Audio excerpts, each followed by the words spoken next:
when you stripped away all the labels, I had a lot of labels for 20 some years. I had been somebody's wife, somebody's mother, somebody's daughter, a soldier, an airman.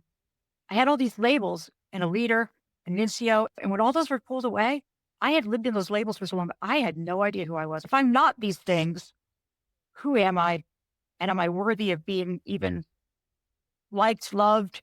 Why would anybody want to know me if I'm nothing? This show is powered by Others Over Self. Hit that subscribe button to keep training your brain.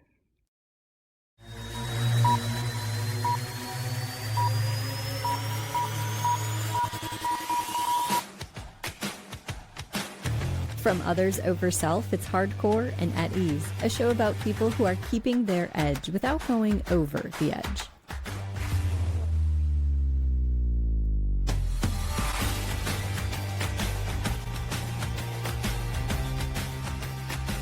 I'm host Shelley Rude, and I have a question for you. Do opposites really attract? Because I'm thinking of the person at work who makes decisions very differently than I do. The person who wants things from people that I think are unnecessary, or I just don't feel comfortable giving in that way.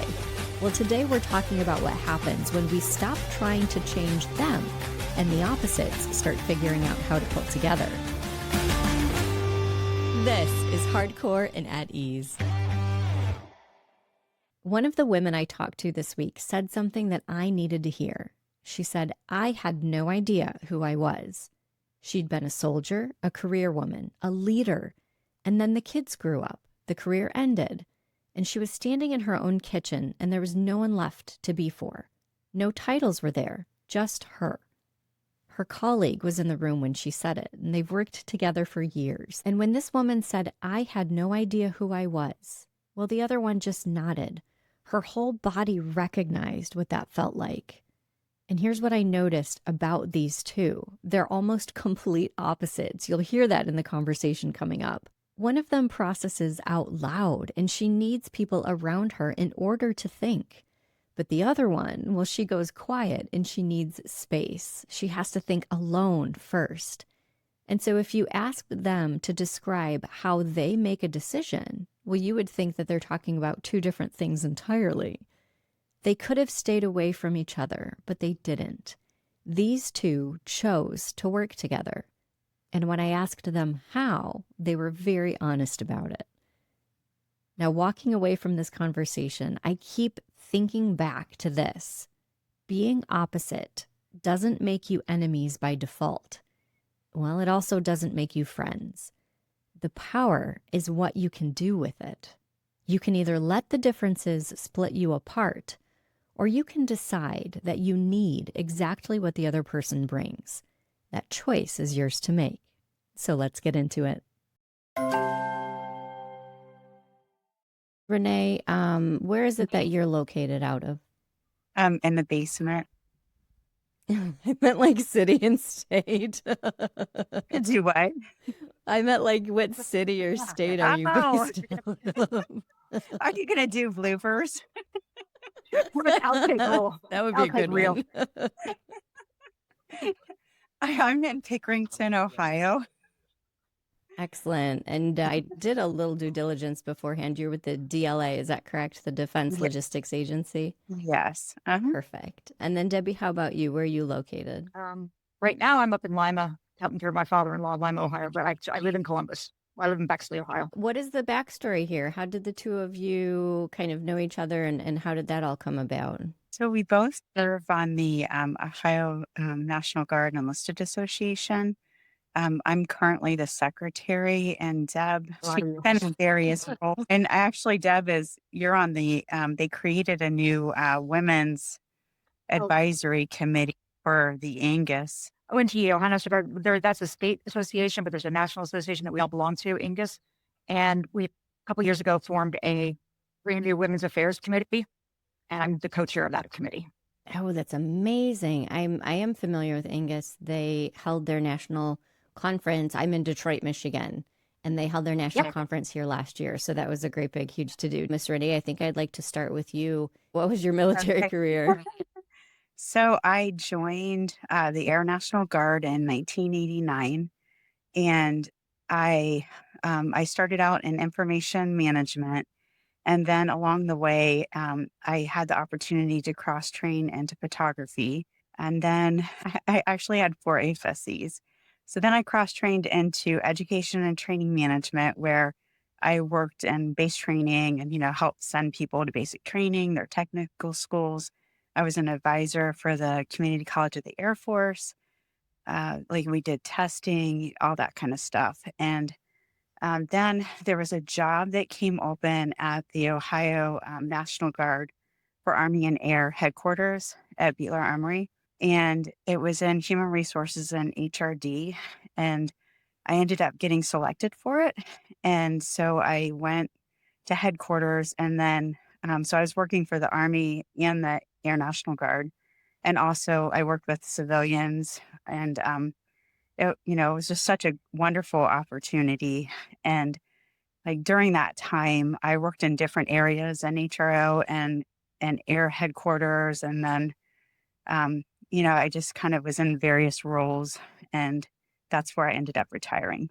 My goodness. So starting in Ohio, serving in the Air National Guard in Ohio, and then at some point the Army came in there. And so now you've got two major branches that you're kind of learning and shifting through.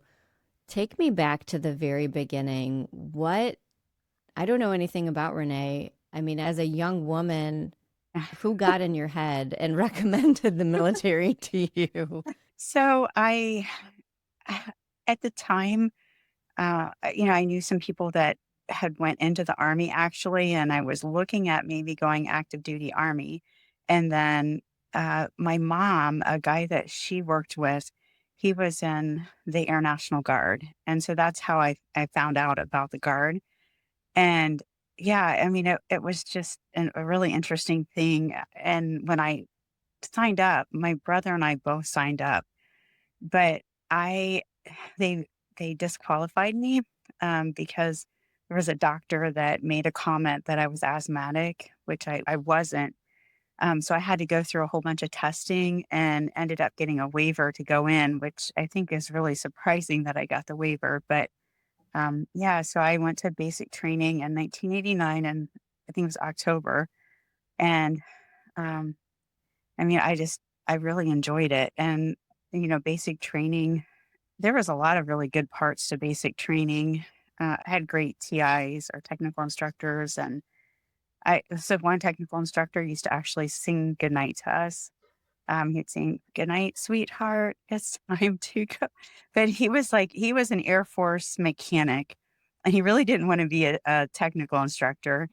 But he would always tell us that we needed to pay attention to the details because, if you don't pay attention to the details and you did something wrong on his plane, the plane would go down. So, he just drilled that into us. And um, so yeah, it was a really good experience. I liked the confidence course and I don't know how much details you want, but I remember going across, like, there was the swimming pool, and people, I didn't really realize that if they fell into the swimming pool, that when they got onto the monkey bars would be super slippery.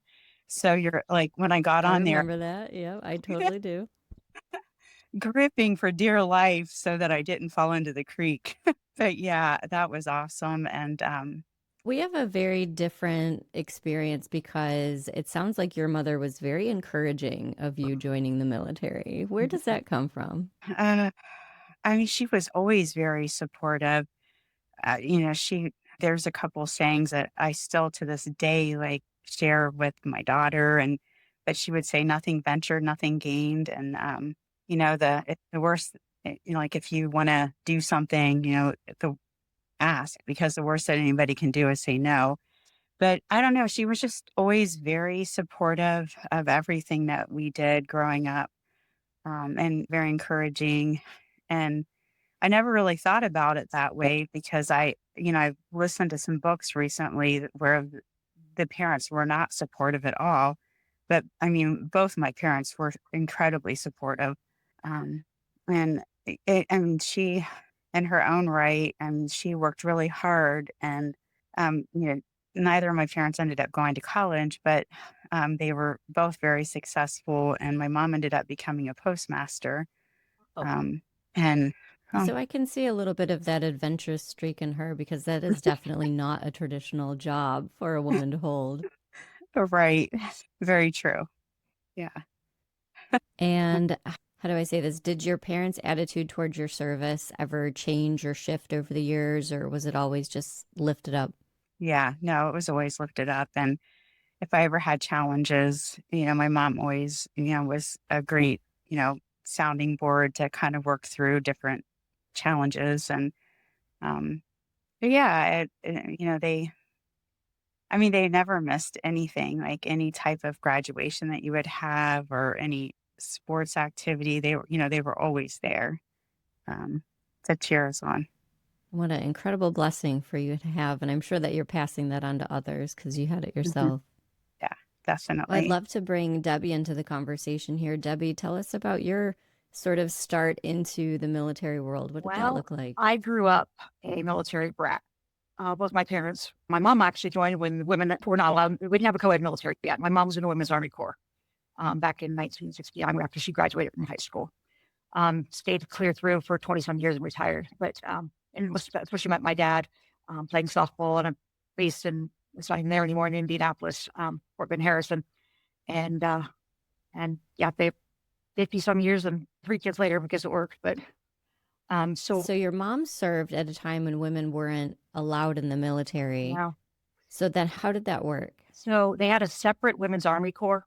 And to hear her tell the stories, when she was applying to get in, it was more like a beauty contest. Like they taught, and when she went to basic training, they taught them how to do makeup. They taught them how to, and they wanted always to look feminine. They had to have their uniforms tailored. Even her picture to get in, my grandma had to like take a sweater and like pull it back and like paper or clothespin it so that it showed her figure. And that's how part of the application packet just to get in. So yeah, she did started on a really weird and then through the integration and eventually she's had some amazing careers and some amazing jobs through the years, but it's sometimes I look at her now and I'm amazed that the person that I know, I hear stories about her like then, like, who joins the military when they're told women can't? She went to high school when she was still going to school, um, at least in her school district, girls weren't allowed to wear pants to school. And they couldn't play so when she's going through, girls couldn't play sports, they couldn't and my mom grew up with a bunch of brothers. And she always wanted to go out with the boys and go do stuff with the brothers and hang out with the brothers. And so which, I see my mom as this sweet, kind, never had a bad word about anybody, grandmotherly type person. And then I have hard time sometimes rectifying that with women who hitchhiked and rode motorcycles and burned a bra and joined. Yeah. I'm overwhelmed by the legacy of strong women and, trailblazers that we have represented here. It's so encouraging because I think as the generations go on with women in the military, we tend to feel like, well, that's old school or that happened so long ago. But in reality, we're not even 4 generations removed from the woman's right to vote. Yeah. So just to even hear you capture and speak about your mother's entry into service, Debbie, I really do appreciate that. So now let's get into you. So obviously you're a military brat and you were raised on bases and such, but Wow. that doesn't mean that you were necessarily lined up to join. So I was 17 in my senior year of high school and trying to decide what I wanted to do. And I had no idea what I wanted to do. And I just knew that I didn't think I wanted to be in school again for another few years. I thought, no, I don't think I want to go right into college and sit in schools. And I don't think I want to do that. Um, so I started talking. So, well, maybe I'll join the military. That'd be something I could do. Get some skills, get away, go do some stuff. So I started talking to my mom and dad about, hey, I think I might join the Army. And she says, why don't you look at the Air Force? I'm like, hey, I think she's like, I think it'd be A to B. She goes, I wish I had. I think it'd be a better fit. It's a little kinder, a little gentler bridge. Why don't you look at that? So my uncle was in the Air National Guard. He'd been active duty Air Force and with the Air. So I went up to his unit and saw them and visited with them. And yeah, I could do this. So I joined when I was still in high school at 17. My parents, of course, signed off for me. It was having to be problem doing that. Um, and but went to tech school. And by the time I came back, my mom was saying, hey, by the way, there's this AGR, Active Guard Reserve, which is like full-time active duty, but you work for the Guard position coming open in the unit that I'm in. She was in an Air Defense Artillery Battalion. So there's a job coming open in that battalion. If you wanted to apply on it, we could do that. So I did. and got accepted. So then I had to transfer over to the Army National Guard. So I was in the Army National Guard for 6 years. That's actually where I met my husband. So when you joined, did you join at the Air Force level or you joined in the I Air joined the Air National National Guard Guard. level? Yeah. But then the first opportunity that came up for a full-time job just so happened to be Army National Guard in your mom's unit. Did I get that Yeah. right? Yeah. She was working in the S4, which is supply. That's the only, so at that time, the women weren't allowed to go into combat arms, and it was an air defense unit, which they consider artillery. The only place we were allowed to be was in the battalion headquarters, which is like the next level up. There's about a whole battalion's about 1,000 people ish. So they have a headquarters, and they have 4 units underneath them. That one happened to have 4 units underneath it, but so she was working at supply there because it was in the town that my mom grew up in. That's how why they ended up. She had been working for the AGR, for the Army Guard for years, trying to get back home because she knew she was getting close to seeing, trying to figure out, oh, what do I. So when that job opened, and it happened to be in this very small town that she grew up in, graduated from high school in, they moved us down there. So yeah, she was working in supply there, and she said, "Why don't you come in?" I'm like, "Okay." So yeah, that's how I got started. And then somewhere along the line, I met my husband, and I ended up doing 6 years in the Army Guard. Would have stayed longer, but my husband was a recruiter, so we moved up. He got transferred to Lima, Ohio, and we National Guard unit in Lima only had tanks and infantry, and they didn't have a headquarters that women could be in, so I couldn't be in either one of those units at all. So they were telling me, well, the nearest unit is an MP company up in Toledo, and I'm like, I don't want to be an MP. I don't. And So you liked your job, yeah, but you had to move locations, and the new location didn't have anything that women were allowed to yep, fill, essentially. yep. And so, were you able to find something to come into, or did that start sort of the end of your career? Well, no. When I was up at Toledo, or yeah, so I started looking around Toledo to see if there's any other types of units there. I knew there was an MP company, but I want to see what else there was. I saw there was an Air National Guard base, a very large Air National Guard base, and I'm like, I can do that. I can go back to the Air National Guard. So that's what I did. And I spent the rest of my career in the Air National Guard, and I retired after 20 some years. I had some medical issues that I had to go through a medical retirement, but I still had 20 some years. So yeah.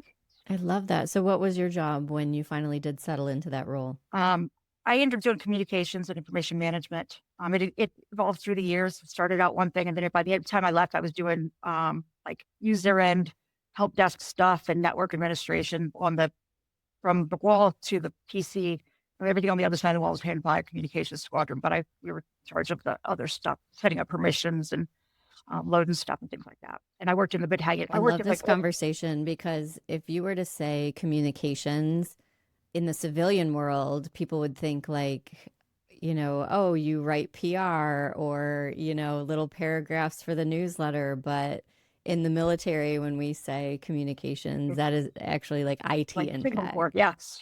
So yeah, and I ended up working in the wing headquarters. So I did a lot of stuff for the wing commander and ended up being his secretary. They don't put that title, but that's what I generally did at the end, towards the end of my career. Okay, so Debbie made it all the way to retirement from the military. Renee, did you as well? I did. Yeah. I retired with just shy of 32 years. 32 years. And now I know that we talked a little bit about, transitioning into the Air National Guard. Was that full-time employment or did you, stay as as they call it a guardist for the majority of that? Or what did that journey look like? So from 1989 until 2000, I was a traditional guardsman. And then in 2000, the same thing happened. An active guard and reserve AGR position opened up, and it's just like being active duty, but you're assigned to that location. And that was in base training. And I ended up getting selected for that. And so then I ended up retiring with a full active duty, basically retirement. And then what's crazy is that I just felt like I was too young to just completely retire.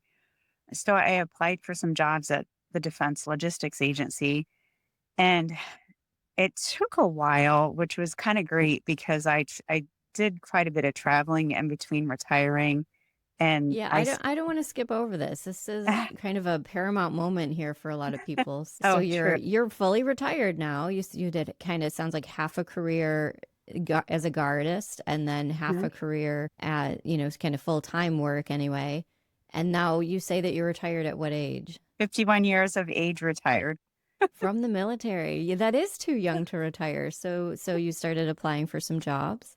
I applied for a couple jobs at the Defense Logistics Agency, and the one was human resources development as the tuition assistance program manager for the DLA enterprise wide program.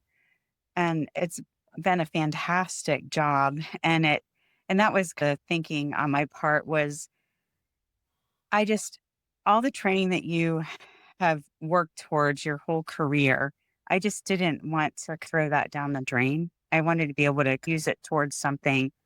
And this was the perfect job for it. And I've worked a lot on policy too. With my background, it has really helped to be able to do that. I know a lot of people have a difficult time sometimes with that, but it's probably a couple years prior to when I retired, they came out with a timeline. It was a 24-month timeline that kind of stepped you through what you needed to do. And I'm not saying that there weren't things that was missed during that, but it was definitely very helpful.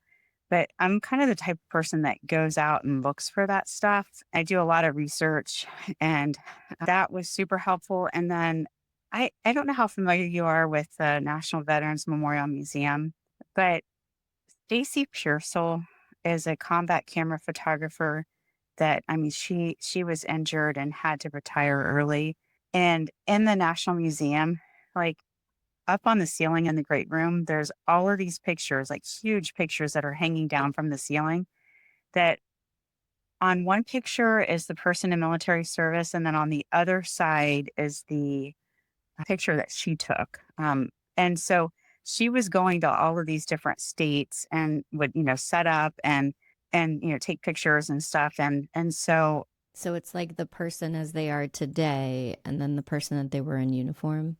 yeah, right. When I retired, it was still during that COVID time frame. And so I was afraid to have my retirement ceremony at Beatler because I thought it would end up getting canceled. And then, so I ended up coordinating it and having it at the National Veterans Memorial Museum. And it was technically supposed to be outside, but they thought it might rain. So they ended up letting me have it in the great room. And it was just phenomenal. Sounds Sure. like it's the absolute perfect setting to be able to live out going from that uniform into you don't get to wear that uniform anymore. And what does this next chapter of your life look like? Right. And what was super cool was that prior to my retirement ceremony, I had reached out to her to see if she would take my pictures. And at the time it was during COVID and she had stopped going to like different states to do the pictures. But they reached back to me and she said if I would go to where she lives in South Carolina that she would take my picture. And so I did, and she set up the camera and everything in her barn, and it was amazing, and especially being a photographer myself, she started out with, "Just start telling me about your career and from the beginning to the end," and, it was just such an amazing experience, and that's how she captures the emotion on people's faces during, happy, maybe, sad or, whatever the situation is, Did and I'm curious in that moment, did you feel it sounds like you wanted a picture of yourself, right? Because it's nice to retire and you want to have a professional setting. Did you feel worried or nervous about what it might look like of who you are today compared to who you were in uniform? not really. I don't really know that I thought about that, but I will say that it was a significant pivotal moment as far as transitioning. That was I don't know why it was so helpful doing that. And like at one point, I made the comment that I I I had tried to deploy I don't know how many times during Desert Shield, Desert Storm. I just got back from technical school and people that I knew were going, and I had orders that I was supposed to leave in January, but they ended up getting canceled. So I did a lot of work to help out process people and did orders. And then later on, I I tried to go on a deployment, but they just didn't have any at the time. And then when I made Chief Master Sergeant, there were two E9 deployments, and they were a year long. And I submitted to go, and I thought I was so excited. I thought I was going to get to go on the deployment. And then it came down to funding. So there was a funding issue. And so I ended up not being able to go. But I want to earmark this part of the conversation because I have a similar experience where I was slotted for Afghanistan and just, not even a week out, the orders were nixed. And I don't think other veterans, especially active duty, they don't understand that for a lot of us, maybe we did want to deploy or we wanted to be put on active duty, or, there was a mission coming up that we really felt like we had the opportunity to be a part of, and it's been taken away from us. yeah. And the incredible thing about that experience with Stacy was that when I made that comment to her, she said, "Do you realize that only 13% of the military deploy?" And then fast forward at my retirement, one of my really close friends that I was in the Guard with, her dad is Major General Paul Sullivan. And they walked around the museum and he was looking at the different numbers of the different wars. And he basically said, he's like, yeah, that's pretty, close to accurate as far as the percentage. So I just thought that was amazing. But I think I mentioned that during when I was talking at the ceremony. I guess you never really think about the percentages I think for a lot of us, we just think that it's the next step, right? Or something we're Mhm. supposed to do, something that, depending on your branch, it's expected of you, right? You're a loser if you don't. You're never going to get promoted if you don't have that experience. And It bothers my Debbie, what husband. about you? It, Is deployment something that ever I, made it onto I your? did. And it bothers my husband that he never got to deploy. He left Germany and got off active duty right before Desert Storm Desert Shield kicked off. He tried to hurry up and go back to his unit, but they're like, no, no, no, you already signed to this reserve unit. And then after that, he became a recruiter, and he was a very successful recruiter. So he ended up going to teaching recruiting. So he never got the opportunity to deploy, and it bothers him. It really does. He said, feels like, everybody I know, everybody, I'm like, I mean, it's okay. But yeah, being in a fighter wing, I got a lot more opportunities to go. So I did that. I did get to go a couple of deployments. But when I left, when we moved, I went to the Air National Guard. I also got off active duty. So we only had one child at the time. I went home, I had a couple more kids, stayed home and raised our kids. And when our youngest was in raised for kindergarten, I took another full-time job with the Air National Guard, and I stayed there till the end. So the transition out didn't worry me as much because I had already been a civilian. I've been just in the National Guard. And I was ready to get out. I got out in 12. Some invisible wounds that I had from deployments came to a head, and I ended up hospitalized. And when I came back, of course, then they started the process at MEB. So I got medically retired in 12, and I had to sit for a year and wait 2 years, wait for them to decide that it was stable enough or not, or does it go better, get whatever, and for the whole VA process to work before I was actually retired in 14. Being 100% disabled, I was able to just retire and finish raising our kids. They were middle school and high school age by then. And so I stayed home with them and finished raising them through high school years, which was great because I think they needed me a lot more than they did when they were little. But when all the kids finally left, that next year was horribly hard for me. I had no idea who I was. I had not, since I was 17 years old, I had been, well, even before that, once we moved down to where my mom was from, I was her daughter. And then I was in the Guard for a few years, and then I got married, and then I was his wife, my kids' mothers. Everything I did was with the kids. I volunteered in all of their PTA and band boards and theater and everything that they were doing, I got involved with. So my entire social circle also just involved other parents and other dance moms and things like that. So when they were gone, and then of course, then when I went full time, that was my career, and I was a military person. So I'd already lost that, and then I lost my kids, and I had no idea who I was or what I wanted to do or what I wanted to be. I really didn't. It was very, very hard because I went from a very, very, very active calendar with all my kids to nothing. And Debbie, that's so interesting to me because you're a veteran with multiple deployments. You know what you're doing. You're highly capable. You're proven in high stress situations. But when you take all of that away, all of it, and it's just Debbie, That moment right there, if you don't mind, I'd like to kind of unpack that a little bit because I know that there's a lot of veterans that are living in that right now. When you stripped away all the labels, I had a lot of labels for 20 some years. I had been somebody's wife, somebody's mother, somebody's daughter, a soldier, an airman. I had all these labels and a leader, an NCO. And when all those were pulled away, I had lived in those labels for so long. I had no idea who I was. I had talked to myself since I was 17 years old and didn't know what I wanted to be. And I didn't know what wanted to do then. That's why I went in the Guard to begin with. I didn't know what I wanted to be or do. So I'm back to the 17-year-old that still goes, well, you didn't figure out what you wanted to do. I was like, crap, who am I? What do I do? I didn't, and I had no idea what to do. It was, I went through a pretty good bout of depression and anxiety just because I didn't know if I'm not these things, who am I? And am I worthy of being even liked, loved? Why would anybody want to know me if I'm nothing?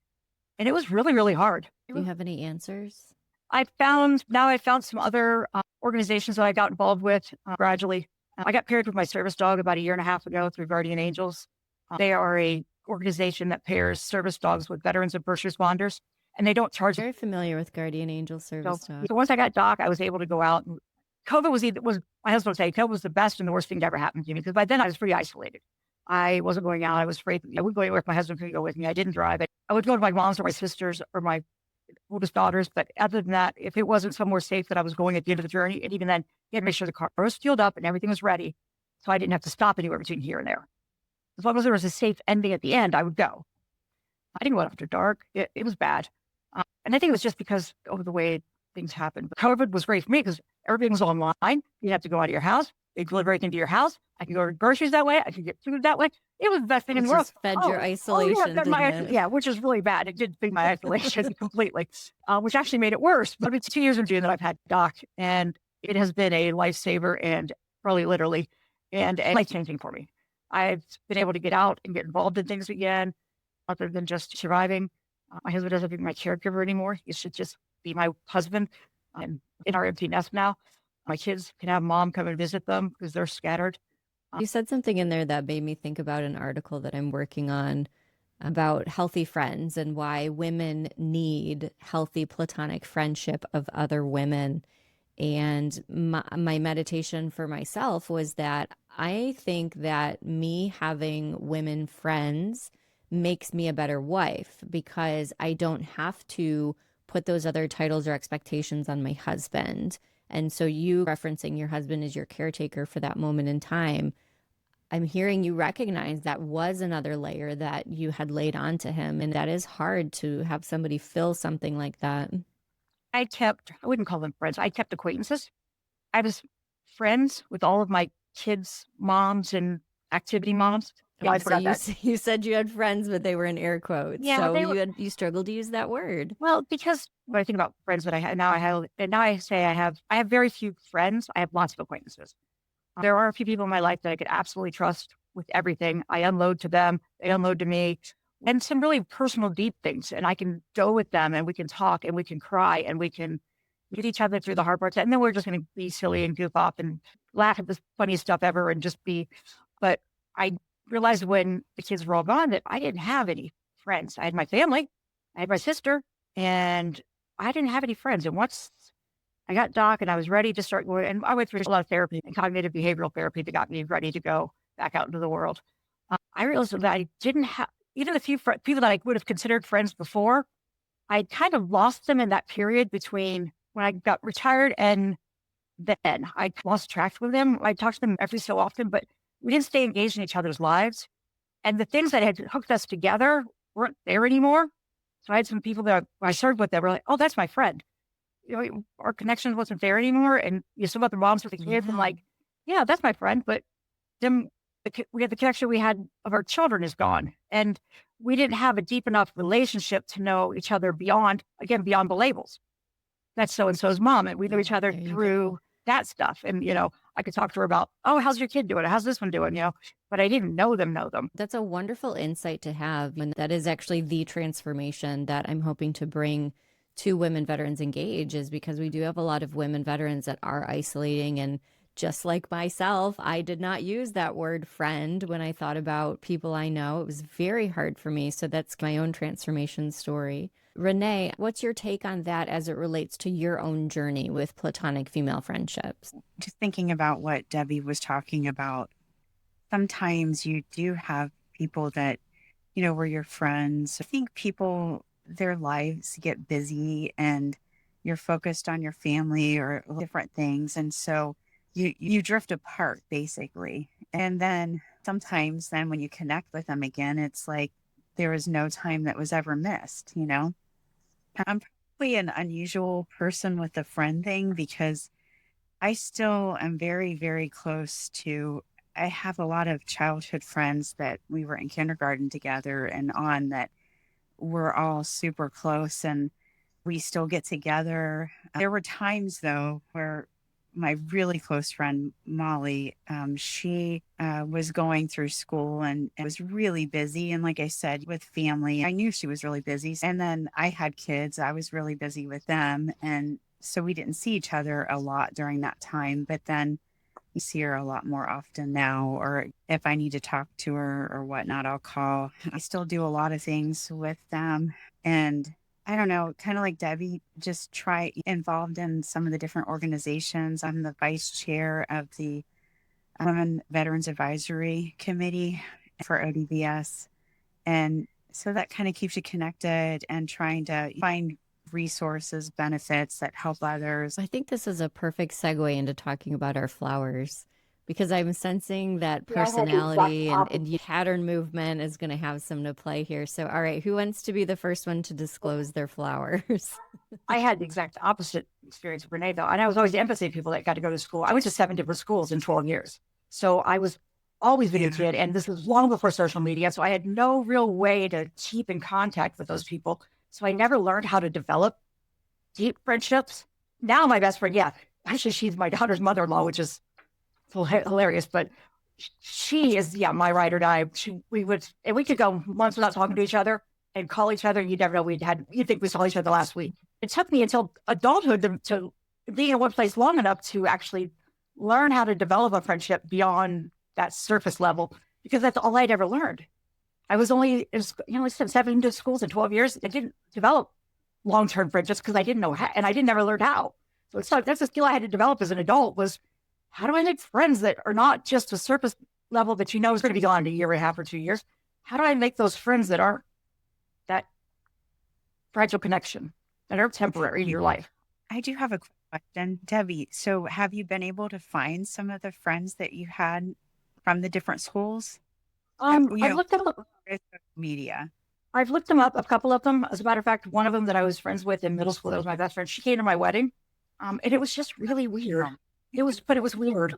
Like we didn't know what to talk to her about. Yes. It was neat to see her, but we weren't the same people. And it was an interesting dynamic. And then I graduated. We moved when I was about the middle of my sophomore year to the town that my mom's from, and that's where they stayed after retirement.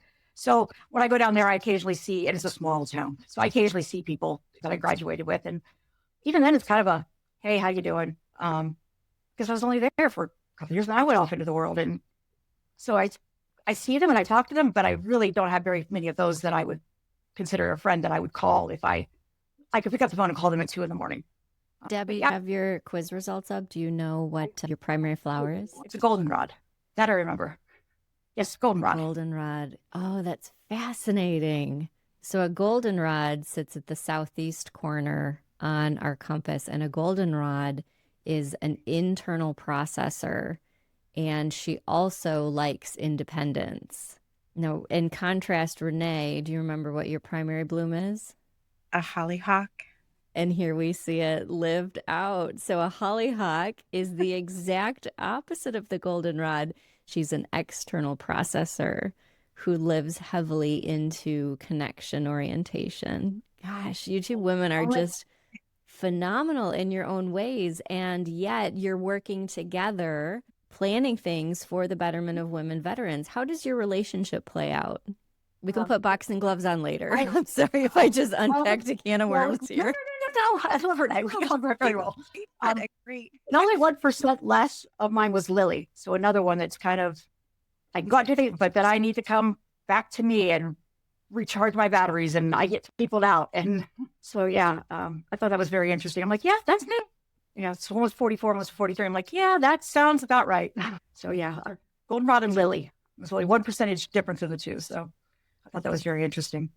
I tend to connect with people that are the exact opposite of me because I'm an extroverted introvert. But people I'm comfortable with, I can go and be, but I really am a behind the scenes planner, doer in my own little world. I'll be the background person. So I need somebody who is like Linda, who's my co-chair on the women's committee. She's very loud, very vocal, very, charge right ahead at the wall at 100 miles an hour and we'll figure it out. And I need that because if it was just me, we would never have meetings. Because I would just kind of sit back and I'll take care of this, I'll take care of this, I'll take care of this. And the other part of that would never occur. So, yeah. It's kind of like that, I think, with Renee, because she's a lot more vocal and outgoing and talks to people. And I'm just like, okay, let's sit over here in the corner. Thanks. Good. Yeah, I'm reading right out of the comprehensive profile guide. The opposite is hollyhock and goldenrod. There's maximum natural tension between these two personalities. One of them needs squad, which would be Renee, and one of them needs space, which would be Debi. Sometimes when these two flowers come together, you can feel rejected by the independence that somebody like Debi might give off. And opposite of that, she might feel really crowded by somebody who feels like they need to connect all the time. And so what this shows me is that you two ladies have matured in your friendship and you've been able, Debi, I loved what you just said. I had a friend recently who's a goldenrod share with me that she loves the women who are opposite of her because they pull out the best in her. Otherwise, she feels like she would tend to hide things about herself. Yeah, they do. For sure. Multiple times throughout my life, I have heard, I thought you were so stuck up, or I thought you were so B-word until they get to know me. Like, until I got to know you, I thought you were, I'm like, no, I'm just shy and introverted until I get to know somebody. Shrink back from people, and then they take that as being standoffish or me thinking I'm better than people or whatever. So I need extroverted people to pull me out of my shell and pull me into things. And that's definitely something that I've always needed in my life. I see that. Renee, how do you feel about being hollyhock primary? I think it's interesting that like some of this, there are parts of me that, like Deb said, that I do a lot of things behind the scenes, but I probably thrive on the relationships and I guess maybe being an extrovert. It's interesting that what you just said, because when we first started the conversation, I remember actually pulling that out about Deb, that she was part of the women's committee. I never mentioned it. I hate giving bios. People say, oh, tell me about yourself. I'm like, I don't. And our president does it to me every time we have somebody different in our meetings. Why was there in the room and introduce yourself? I'm like, no, please don't make me. You don't know what to say about me. This is horrible. Yeah, and I love that. And I don't know that it's introvert versus extrovert as much as it is that's just our patterns. Renee is just loving the capabilities and she sees the qualities of all the people around her and she wants to make sure that those qualities are being equally celebrated. They have the chance to be out there to breathe. Very good explanation. Yeah, definitely. Well, can I capture just any free-form feedback that you ladies have about the assessment overall? I thought it was really good, and it caused me to think about myself a little bit more than just what my immediate answer would be. And I thought, no, that's what I think that I should answer. So I'm not going to answer that. I thought it was really interesting because it showed me more than, a little bit about myself, but also I know somebody else is something else. Now I know a little bit better how to interact with them or how they're going to interact with me. How can I reach them? It's my service dog. He had something to say, apparently. If I know that, and obviously we don't wear name tags that says, oh, hi, I'm a hollyhock. But if I can talk to them for a little bit or just watch it, they seem to be this. And okay, I know what part of them I need to, if I'm going to draw them into this organization, or if I'm going to help them do this, I need to push it in this. Hey, look at this team. Come join our team. We got, there's more than just me. We got a whole team coming. That way it's not just me. If there's too big of a team to start with, I would feel horrible and I wouldn't join because I feel like I was pushing myself into somewhere that you don't really need there. They got a whole team. They don't really need me.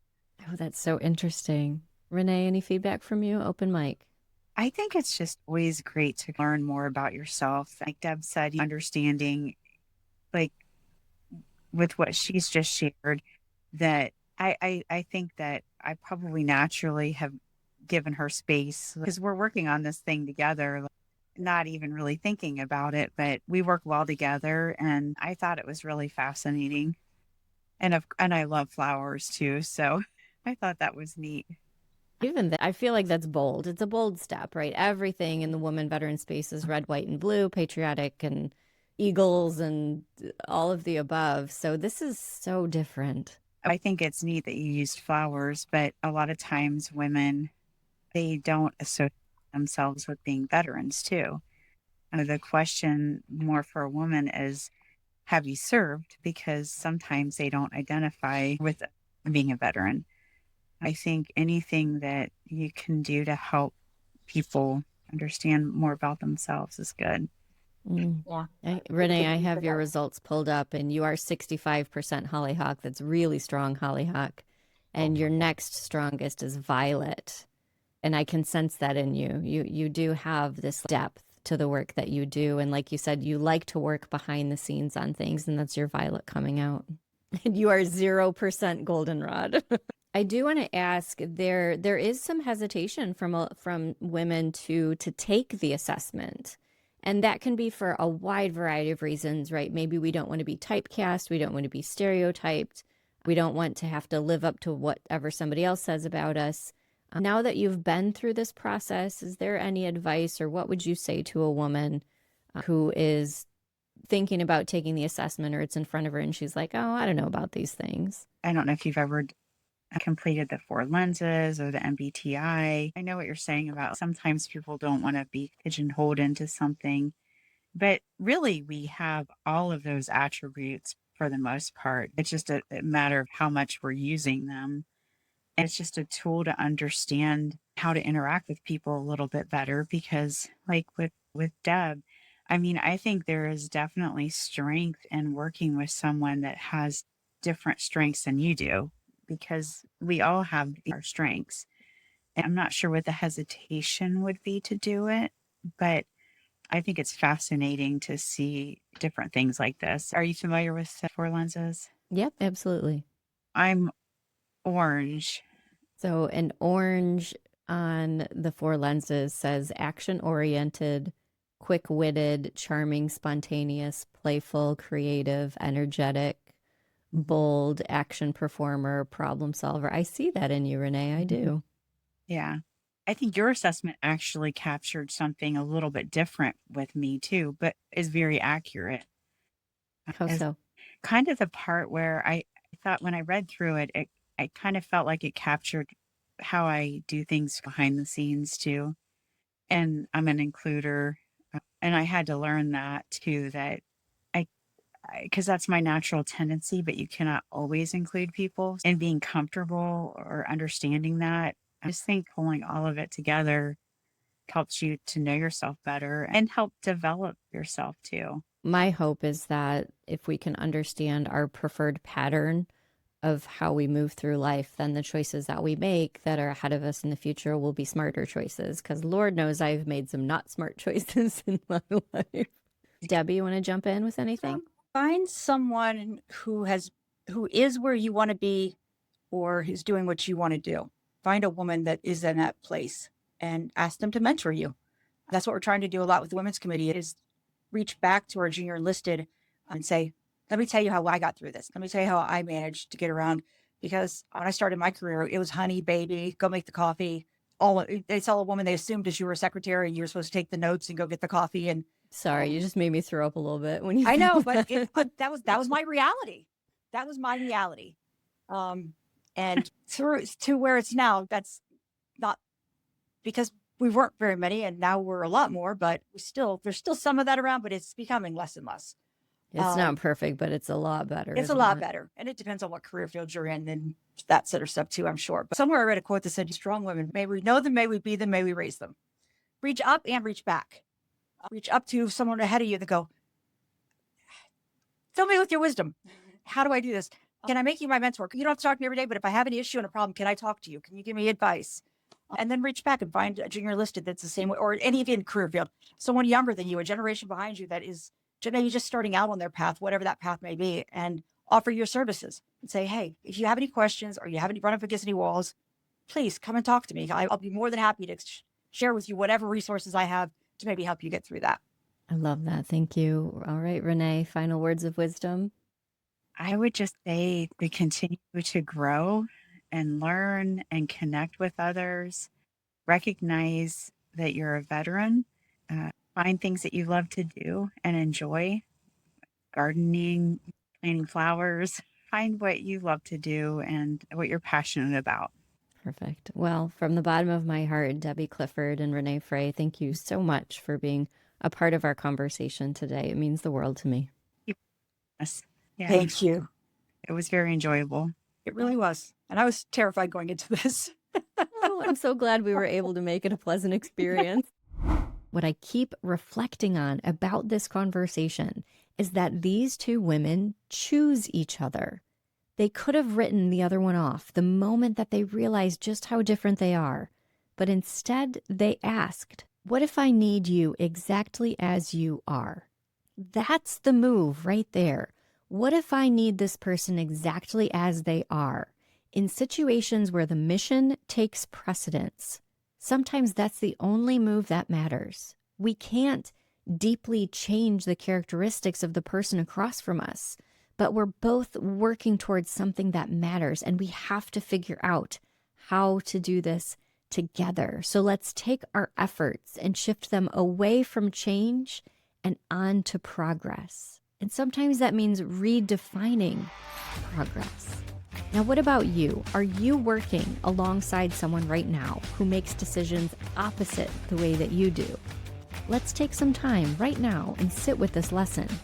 Let's take a break from trying to fix things. Let's stop trying to fix people. Let's stop trying to understand it better. Let's just sit with it. Ask yourself, what if I don't need them to be more like me? What if the problem isn't them at all? I'm curious as to what will shift for you when you stop running the story that you're supposed to be compatible, because maybe you're not. And ask yourself instead, open yourself to the possibility of building something different together. There's a saying that I keep close to my heart when it comes to raising children, because it's a struggle for me. And the saying goes like this: things take longer when we include them, but perhaps that's the whole point. Take a moment today to apply that to your leadership challenge. You don't have to do it alone. Head over to join.othersoverself.com. That's where this conversation is happening on the daily with me. Well, that's all for today. Thank you so much for listening. I will be back next Tuesday as promised with another conversation on how to be ambitious and also not alone. Until then, stay hardcore, be at ease, and trust the process. You're listening to Hardcore and at Ease. Keep the conversation going at join.othersoverself.com.